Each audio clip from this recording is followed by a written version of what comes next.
מההתחלה. אז תגיד, מה אתה רוצה להגיד לפילוס? מה זה אני אומר להגיד? מה אתה אומר בזה, אתה יודע, ברמקול של אתה, טייס? זה על הבן שלו. מה? שהבן שלי זה. מה אתה היית אומר? מה שהוא אומר. מה הוא אומר? אם אני ארצה לקנות את זה...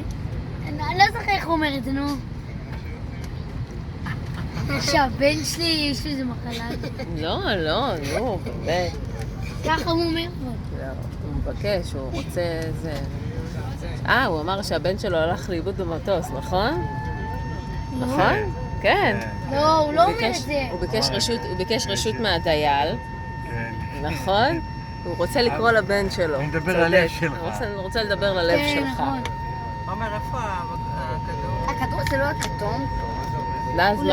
ואז מה הוא אומר לו? הכדור שלך בפה, לא? כן, אבל הכדור שלו, לא הכתום. כאילו זה קוקס. לא הכתום? לא. נרד, מה הוא עושה על הכדור? מזל. תביא את הכדור. נרד, גם מה הוא אמר? כן, הוא מדבר עם מישהו, אנחנו טסים לאירופה קלאסית, 5 קזינואים ב4 ימים.